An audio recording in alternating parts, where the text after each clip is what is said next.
ding ding da ding ding da ding ding ding ding ding da ding ding da ding ding ding ding ding da ding ding da ding ding ding. Fubble Time. Hi, my name is Teresa Tomey. And I am Patrick Ziegler. And we are Fubble Entertainment.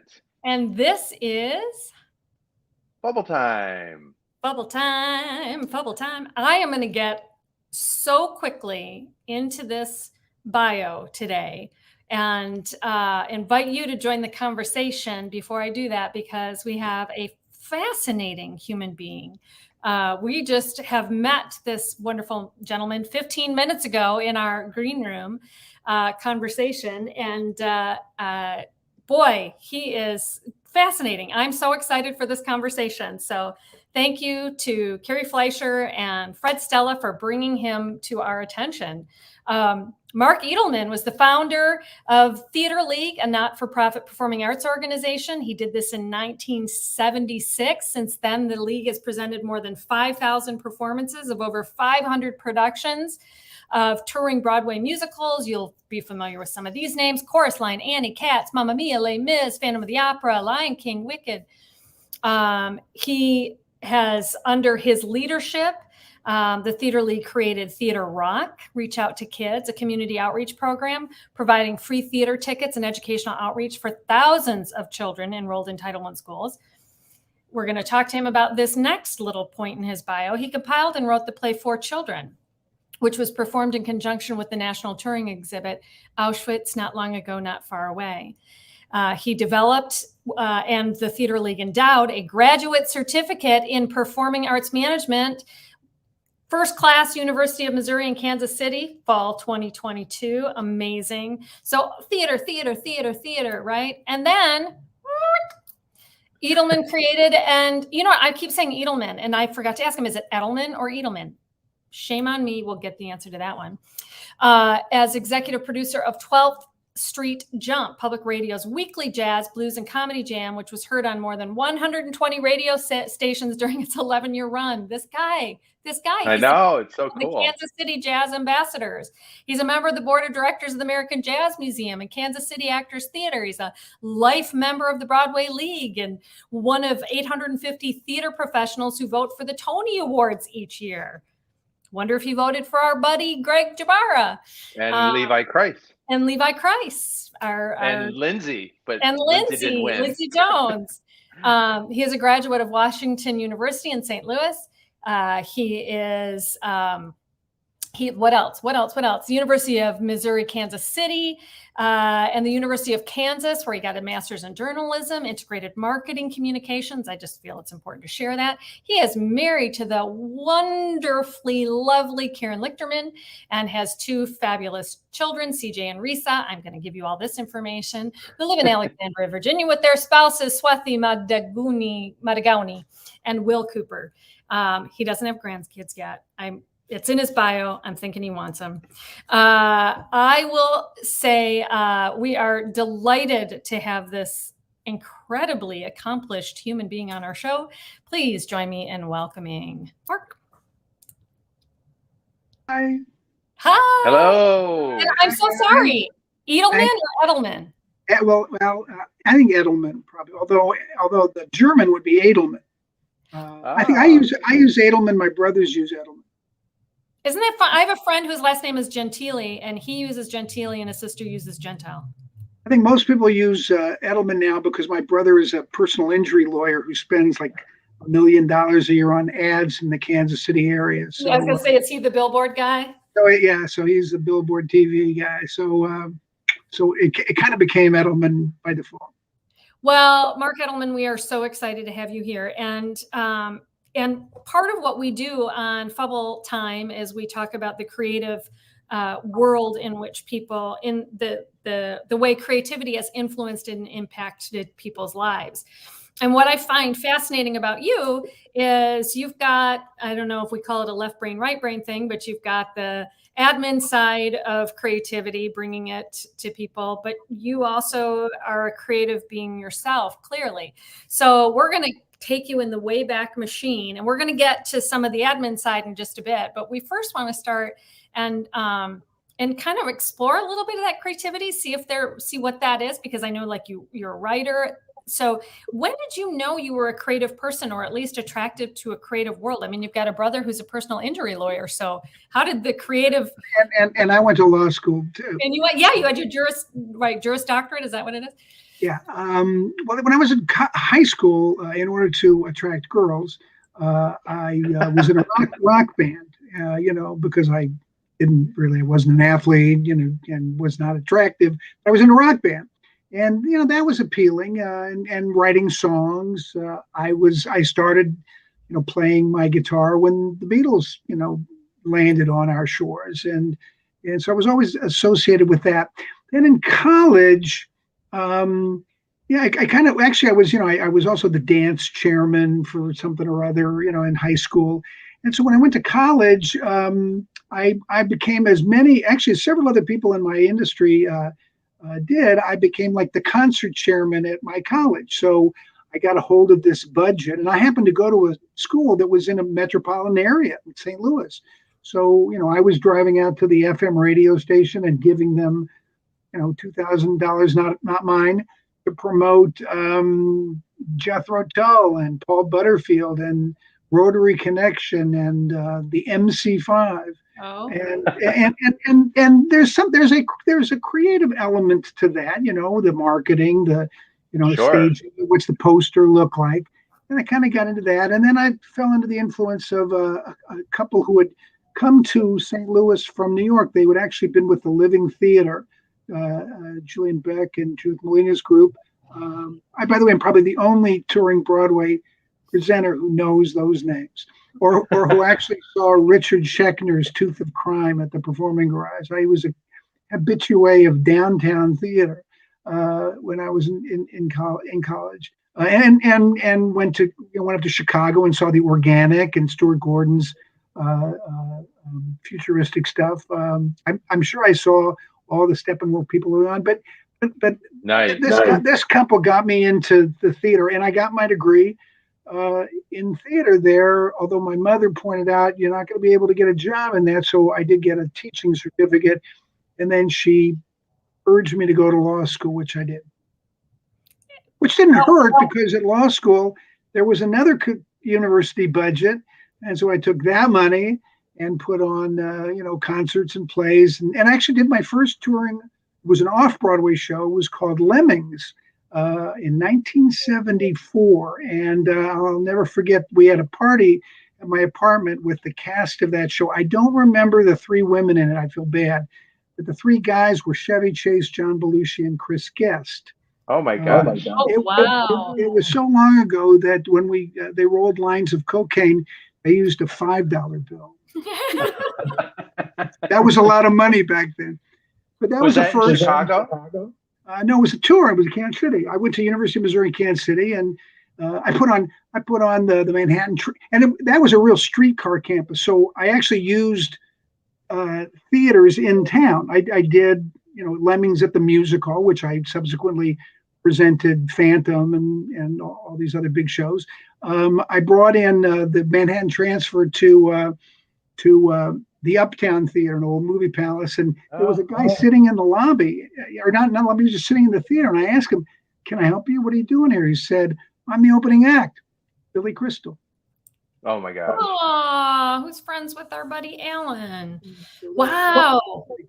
So anyway, and while I was in law school, I went to New York and sat around and sort of volunteered. They didn't have much for me to do at Volunteer Lawyers for the Arts, where I learned something about not-for-profit law and Nice. performing arts and things of that sort. And that led me to apply. Well, I tried to take the New York bar, but I didn't get a job, so there was no point in that. But I did get a job running the Bucks County Playhouse in New Hope, Pennsylvania in 1975. And that was my first serious, actually my only serious theater job, because after that, I just started my own company. But I did work at the Bucks County Playhouse for a season. So go ahead. How did those different jobs help you in creating what you created? Well, you learn, first of all, you opened up variety. and you saw what was going on. When I was working at Bucks County, I mean, I was a promoter, so and I'd done shows, so I knew, you had front of house and box office and production, and who's going to come down and and do these things. Something I'm hoping to invest in this graduate certificate program of performing arts management. I'm going to insist that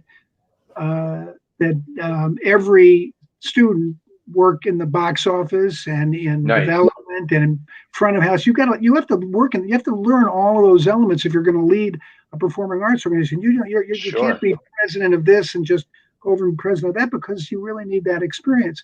But I learned that there. And while I was reading Variety, actually, I saw that 75. So shows were starting to play. I'd see Columbus and Cincinnati and Louisville. And I thought, well, Kansas City is the size of those theaters. So I didn't last at Bucks County. Although I met and befriended a great man, Arthur Gerald, who ran Brooks Van Horn Costume Company. And he happened to live out in New Hope, and he was the president of the board for many years. And so he introduced me to stuff. And so I went home to Kansas City and took the bar and kind of was a lawyer on my own, but I started the Theater League. I knew how to incorporate a non-for-profit organization, and I began looking around. I actually sent a letter. I mean, nobody sends a letter, but I actually sent a letter in 1976 to a guy named Eddie Davis, who was the general manager of Greece. And I actually had and sent him a letter. I mean, people call, it's just a business where you call people, or you have lunch with them and get drunk the rest of the afternoon. But I wrote him a letter, and coincidentally, a woman who was a bundler, a Broadway investor, she had a rich husband in Kansas City, and a good eye for theater. She knew this was called Theater Now, Eddie Davis and his group. Charlotte Wilcox, who was a big Broadway general manager and producer, she was in that office. But Eddie Davis picks up this letter and said, "Do you know this guy Mark Edelman?" And this lady whose brother-in-law was involved at the university and knew me because I presented a series of symphony concerts where the symphony members wore jeans, and we had a funny opening act. She said, "Yeah, he's a rock promoter." Well, I wasn't a rock promoter, but this guy thought, well, it's Greece. I need a place. Oh. And so he sold me the show. I had no friggin' idea what I was doing at that level, but oh my God. Did you have the organizational structure? That was I had a couple of friends. My mother-in-law, my years later, my mother-in-law, I was living with my wife, and my mother-in-law was worked in business. So she was a bookkeeper. So we had that. And we had the tickets sitting on a guy's floor, and there was a dog who would come in and take them out. I was told years later that the company manager of that engagement, a guy named Peter Russell, he was paid twice. He got double pay that week because he literally was the house manager too, because we didn't know what we were doing. But back before computer tickets, you had you showed the producer of the show what they called the ticket manifest. This was a document that said these are the tickets that were printed, and then every ticket you didn't give them back, you owed them for if you couldn't explain it. So it was a little it was really, and that's the way we didn't want to tell them we didn't know that, so we just kind of played along and went, okay, these were guys who could rifle tickets and count, that's 400. That's right. And we were going, I don't know, but we pulled it off. Although the gross of that show was half of the stagehand bill for Grease Now. It's I think we grossed $60,000, and Eddie Davis, I guess, was okay with that. He got us from point A to point B. That's so where cool. That's where I started. And people say, how did you finance the theater? I wrote a check to the Kansas City Star for $500. I mean, one of the nice things about our business is it is a cash business, and you get the cash well in advance of having to, deliver, the product. So you can, and back in those days, you settled with the company on Sunday. So you didn't have to pay, really anybody until you got to the end of the week. And if you had enough money, hopefully you came out. And it was, you're also not you're not in the speculation game. I mean, to an extent you are, but you're also selling a product that New York is already signed off on. oh yeah, and and the there was a couple of stars in that. I mean, not big stars, but Adrian Zmed played Danny Zuko in that production. Oh, that's hilarious. And he ended up doing Grease too, I believe, the movie, didn't he? Yeah, he did. Yeah. And there were other people in it who I saw subsequently in New York. So it was a gig for young people to tour. I mean, it was the national tour of Greece. And then I picked up a book. I picked it up in New Hope called Subscribe Now by a man named Danny Newman, who was the marketing director of the Lyric Opera in Chicago. Oh, okay. And it taught basically, spend $99. I mean, spend 99 cents to make $1 in subscription money, because the next season it only cost you $0.10. Just the way subscription worked, the lifetime value of subscription. And that was my career, running subscription programs. There hadn't really been one in Kansas City. And the next season I did South Pacific, same time next year, Victor Borge, and most important, the chorus line. 3 weeks of a chorus line. And chorus line just sold the season. I think I had 3,000 or 4,000 subscribers, which nowadays for a week is not very good, but it was a start. So how did it work where, like with chorus line, would you then work with the Schubert? It was Joe Papp. It was Joe Papp. It was Joe Papp? Yeah. Oh, really? The Schuberts were not. Yeah, the Schuberts were not. I mean, the Schuberts sort of were involved because he was at the Schubert Theater, and I'm sure there was some tie-in. But I'm pretty sure you were buying it from the public. I think. Okay. I had sort of a mentor, a guy in St. Louis who ran a bunch of theaters, and I was the Kansas City guy. So what would it be? What would it be for you to go to, let's say, Joseph Papp, and say, I want to produce a chorus line? At that time, present. Okay. He produced. Would there be multiple productions of a chorus line going on in America? I mean, I'm sure they were going on overseas and everything. So would you have a region that you would be presenting it? Well, Kansas City, for many years. And then I, through some relationships and an opportunity and having some liquidity, I got a Cats date in Phoenix from a guy who kind of controlled the West and didn't want to put his house up, against Cats, although Cats was a winner. And I started and then I did from 1988, I did a season in Phoenix, and then, Toledo, other cities that, you knock on the door and you see if they're available and you talk to the managers. Sometimes there's kind of a mom and pop operation there, and you work with them, and they sometimes go away.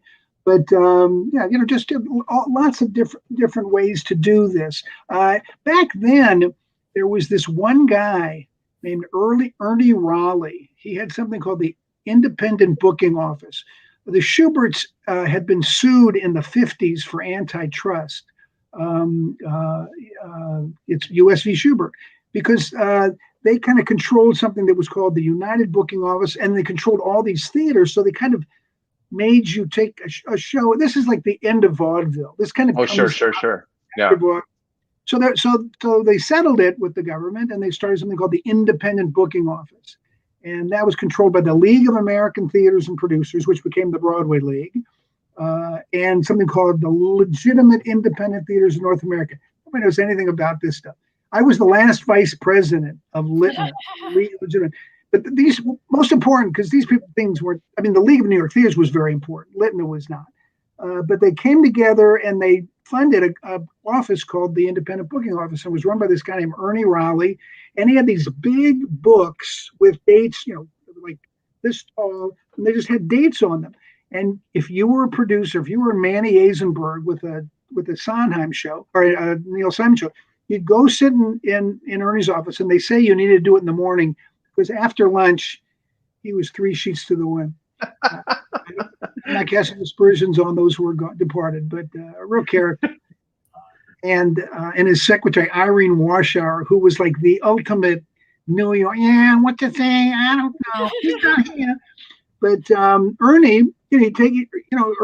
Manny would come up with Ernie, and Ernie would just say, "We'll play Kansas City, then we'll play St. Louis, then we'll play Indianapolis, then we'll play," and he would make a route. Then he would call each of those cities, the guy in those cities, and they were all guys actually. I'm afraid they were actually a lot of old Jewish guys in those cities, and he'd say, "I've got this for you here, and I've got this for you there," and that was the tour. And I think he made $150. The producers paid $150 a week for that service. By the way, that became all these agencies and million-dollar corporations. But back in the beginning, it was that simple. And I love that. I love how it's really a let's put on a show kind of. Let's put on a show. It was cheaper. It was so cheap that a lot of the shows didn't have guarantees. Chorus Line was like the first show that had a guarantee. You had to pay them this much, and it was a lot of money. But Joe Papp didn't come from the Ernie Raleigh days, although I'm sure he used Ernie, because I think Manny might have been involved in that show somehow, helping him. But Joe Papp says $150,000 a week or something like that. If you played 3 weeks, $450,000, and some people went, "What?"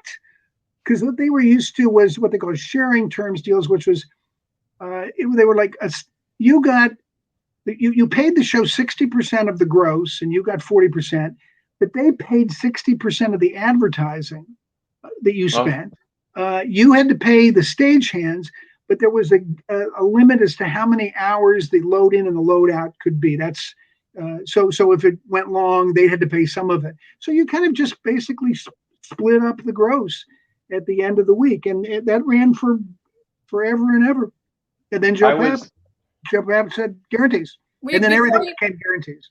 Before you ask Patrick, we've got a question out there. It's going to take you into a different direction for just a second. Are you showing it, Patrick? Yeah, no, I was just going to say I was a dresser when shows would come through Grand Rapids, so I had that experience. Yeah. So the local producer, the local presenter pays the dresser. Yeah. Yes. Yep. So you must have met a gajillion people in your. You've been already mentioning some of the people you've worked with along the way. Apparently, my husband Fred Stella, who showed up here, seems to think you have a Barbra Streisand story. Is this something you can even share? The only thing I can say about Barbra Streisand is every Jewish philanthropic group in every city I've ever been to calls me and says, "Can you get Barbra Streisand to do a benefit for us?" No, she doesn't do that. I mean, I did a lot of Johnny Mathis dates. He once kissed me on the mouth. Stephen Eady dates. I did a couple Sinatra dates.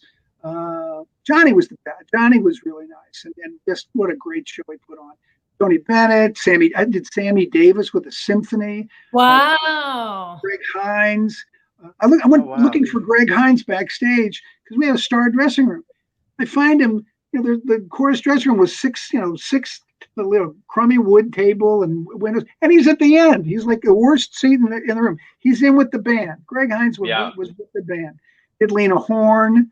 In the theater context, of course, did Brenner in K&I and Carol Channing and Ella Dolly, and Mickey and Annie in Sugar Babies. Sugar Babies. Oh my God. I got my parents' tickets to that show. Normally, someone in my position, there are people not like this, but you kind of want to stay away from people because in my position, they're just going to complain. I had some very pleasant experiences. Victor Borga picked up a check. Larry Leckenbill, who was married to Lucy Arnaz, they did I Do in our theater. He picked up a big dinner check. We had dinner at this steakhouse. Lucy's dad was there. He stood on his chair and sang Babalu. It was, nutsy. Was he there with Lucy and Larry? Yeah, he just came to town to see the show. See the show. And his grandchildren were there because my wife babysat with them when they were in town. And Lucy, I guess one of the kids outgrew a car seat, so they left it for us, and we used it for our kids when we had them. I love it. See the perks? That and carpeting my living room with the rug I bought for Frank Sinatra when he played an arena. Oh my I rolled it up and said, "Put that in my living room." That's great. So that was in his rider. He needed a beautiful rug for his stage. No, just a gray rug. I didn't have a rug in my living room. No, just a very plain rug. That's great. So when did you? So how did you start your relationship with the Kansas City Jazz Ambassadors? Like talk about. Well, I've been a jazz fan in my life, and I always thought I had this idea. Kansas City is the home of the Mutual Musicians Foundation, which was the old Black musicians union headquarters, and it's where they say, well, Kansas City was a free and open town. We had a mayor who was corrupt. His brother owned a cement company. So City Hall, the county executive office, and the municipal auditorium and the garage are all made out of cement. They even cemented a creek here. But because of that, it was open and freewheeling. And so African Americans, lived here and could live freely here, which they couldn't do so much in rural Kansas, Missouri, Oklahoma, Arkansas. So Kansas City was the home base for what they called territory bands. And that's why Charlie Parker, Count Basie, Benny Moten, Joe Louis, Joe Turner, Jay McShann, Lester Young, all these guys started and kind of came through here, and every band came through here. And this musicians union building, it's where Charlie Parker met Dizzy Gillespie, and that would be the beginning of bebop. So I always thought that'd be an interesting story to tell. And I'm an admirer of Prairie Home Companion, Garrison Keillor's show. Nice. And so I thought, could we do an urban Prairie Home Companion with some sketch comedy and music? So I started writing that. I looked for a writer. If I found a guy lives in Cleveland online, and we did like 300 shows over 11 years. And at one point we had 120 stations when it was free. As soon as we started charging for it, that went so by the end it was like we had 30 stations, but they were paying us, and it was fun. Yeah. It was we had sketch. Do you have those? I mean, you can my husband has a radio program, and he's turning all of his into a podcast. So do you have all the recordings? Yeah. I have them all on a hard drive and a bunch of them on CDs. Yeah. I can't, because I have to be, this is all copyrighted music. These are all standards. Oh, sure. So for instance, it couldn't be streamed. We relied on the Corporation for Public Broadcasting's blanket license with ASCAP and BMI. And I'm not sure what more I would have to do to do that. Sure. But it was fun to do. We did Blues in the News every week, and we had sketches like Sonny Zoot Reedman, sax therapist.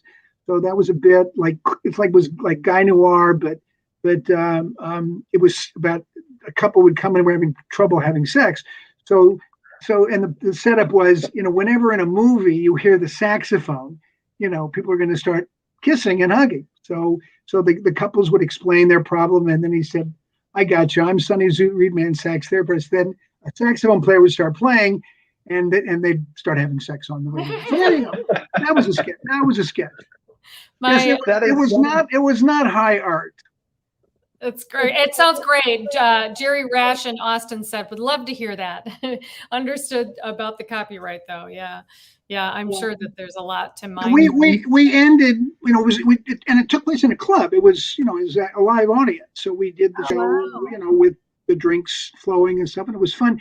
We ended in February of 20 when everything closed, and then the conversation about bringing it back. The problem is, at the end, we were really only doing 10 new shows a year. Yeah, that's all we were still subsidizing it, but it was not bad, and it was as much as any of us really wanted to do. It got to be a lot of work. We did like 3 a month in the beginning. Wow. I mean, people would come in and nobody wanted to see each other. It was like, ugh. But 10 a month, 10 a year was sort of like, yeah, good to see you again. I missed you. But 42 of the shows were archive shows from 2009 to 2018. And guess who a lot of the jokes were about?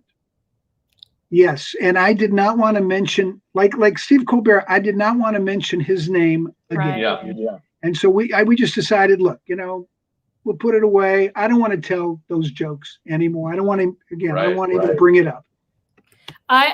Here's a name you can bring up. Any connection? First of all, before I ask you that, Rebecca Donald says the saxophone has the same response for hers.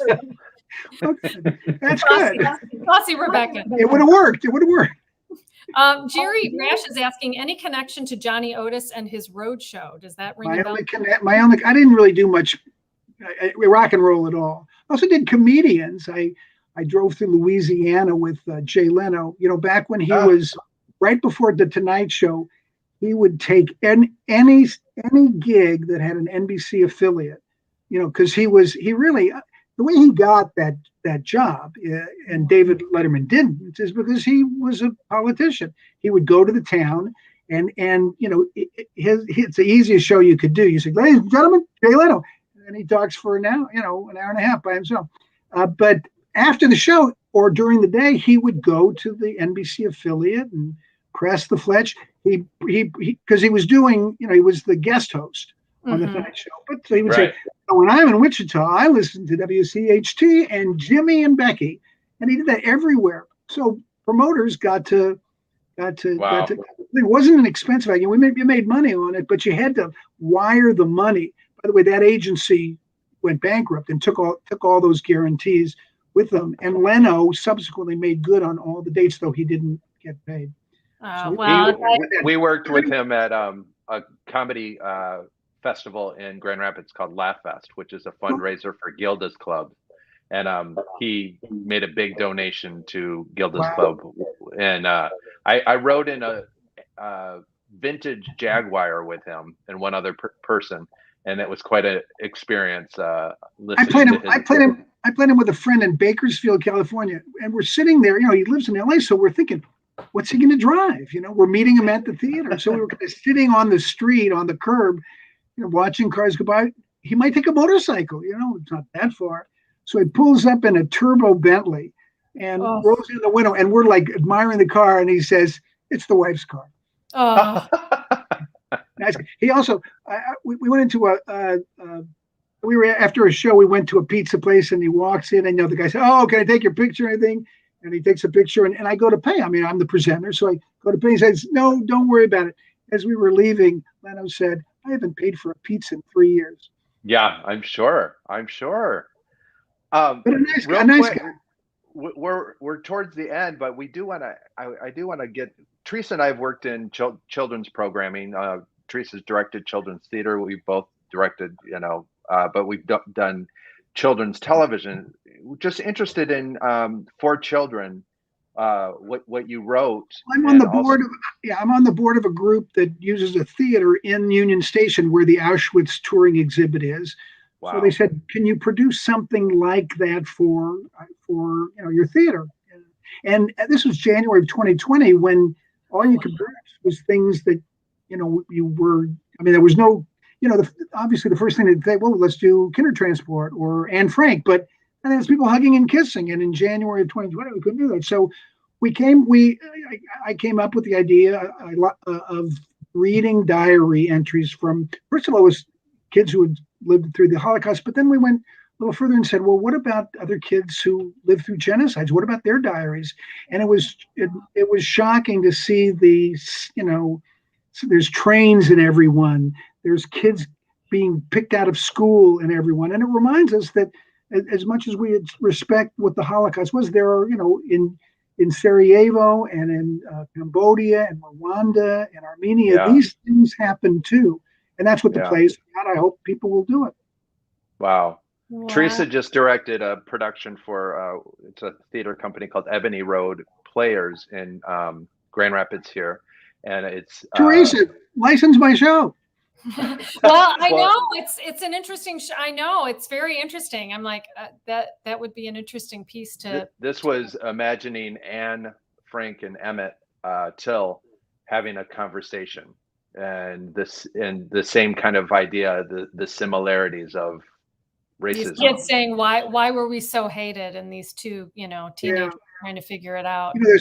There's a nice off-Broadway musical that didn't make it called Yours and that I've always wanted to get to the authors and reconfigure, kind of make it like a sort of chamber Les Mis, a small story about that. That would basically be the Harry Van Frank, but a musical. And the music is really kind of pretty in this. But one more thing I didn't get to so far. So what else do you want to get to? Is there something still on your bucket list that you haven't?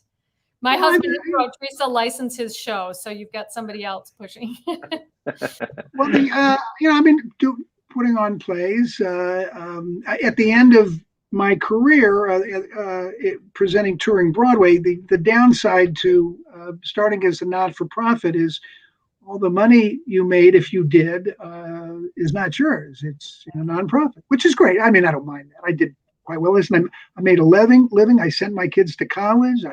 It's amazing. Live in a nice house. They don't have college debt. They live in houses that I help them mortgage. So I have this. My organization has funds which we distribute to other theater organizations. But we also sometimes come up with things we'd like to do that aren't happening. That and I'm sure that others like For Children. I'm a big fan of trying to figure out a way to put repertory theater companies together. I'm worried about the future of Lort theaters, and I think not just because donations might be going down, but also because they're also top heavy. I mean, they have between the managing director and the artistic director and their assistants, that's $400,000 before you put on a play. I wonder if there isn't a way. That's not a popular notion, I might add, but. Right. We're looking at a couple of places where we could just start a Lort, and instead of doing it from scratch, we would say, well, within 200 miles there are all these other theater companies. Let's pick up one from them and one from them and one from them, and that'll be our repertory theater season in a city that doesn't have one now. That's an idea. That's fascinating. That's great. It doesn't seem like your brain ever kind of turns off. Maybe not. It's good. It's good. It's amazing. I mean, I think so. Closing on this question, why is it important to not just to have? I mean, what is it about theater that makes it important that these communities have it? Why is it important for kids? What is it about theater? Well, I miss intermissions. Shows including For Children don't have don't have intermissions, but I love being in a room with and it's a lobby where a bunch of people are talking about what they just experienced together. Yeah. Sharing, their enthusiasm. That's a great place to be. And I'd like to be in those places more. And if I can help create those places, that would give me a great deal of pleasure because I take pleasure in it. It's great. I love that. We're doing a documentary on community theater. We've done 50 hours worth of interviews. We have so much content. Nobody's ever talked about intermission like that. And that is just beautiful. So I'm glad. When Michael Bennett had no intermission, of course I went, come on. No intermission and no curtain call. It was like, why are you doing this? This is an audience that wants to share the enthusiasm and share the love, and you kind of denied them, but it's a brilliant work of art. You know what? When they did it in Grand Rapids, Michigan, the director created an intermission, and he did it with an intermission. Michael Bennett was gone when that happened. Happened. I did. So was the director, so everybody's okay. It's all good. I've seen that. I mean, it's easy to do. You do it. You do it before or after Cassie. Exactly. Yeah. You do it. Yep. That's exactly where they did it. I produced Pippin, and we did it when they killed the father, and then you reprise that song afterwards because that's another show that why do these people think that they did that? They're the people buying the tickets to pay the royalties didn't deserve a chance to share, socially share the experience. That's where intermission. And I'm disappointed that every show I go to, I'm a Tony voter. I've been to all the shows that have opened so far, and I don't think there was more than one intermission. They were all like 80 minutes straight through, and you get up and you leave, Doll's and House. you leave. Doll's House Part 2 didn't have an intermission, and that's exactly what Fred Stella just said. My bladder demands an intermission. I sat down after having Manhattan at Sardi's, and the minute I sat down, I was like, I need to go to the restroom. And so for the whole 80 minutes. Yeah, I sit down and I go as soon as I can. I mean, because it may be, but again, it's a wonderful experience to, and it's not just people in the theater lobby. I mean, people are standing in the theater talking. Yeah, you're standing around, you're looking around, you're seeing people's reactions. That we don't have that many experiences like that. Yeah. No, I that's why the theater is important and must be maintained. Yeah, real quick, a good friend of mine went to see Hamilton when it was first at the Public. The Public? Yeah, and not knowing really much about it. And he said at intermission, you kind of like braced yourself when it started. It was just like, what are they seeing? He said at intermission, everybody was just stunned and just kind of like, what is this? Just in awe. And he said it was one of the most interesting intermissions. So I agree with you. I like intermission. I like intermission. Very good. Well, we're going to have to put you into an intermission now, Mark. But don't run away when we put you in the green room. We'll circle back with you in just a second. Thank you both for the time. Thank you. All right. What an amazing career, and what an interesting man, and his so great. Yeah, I love his passion for theater, and appreciate Jerry Rash said movies in Europe have intermissions. Yeah. Yes. Yeah. Really nice. Yes, very nice. Well, we are so delighted that Mark was with us today. We invite you to come back with us next week. We've got somebody we're working on. Yeah, we're lining up for an interesting month. For an interesting month. So stay tuned. We appreciate you being with us. And this is Fubble Time. And with that, we say, gotta go.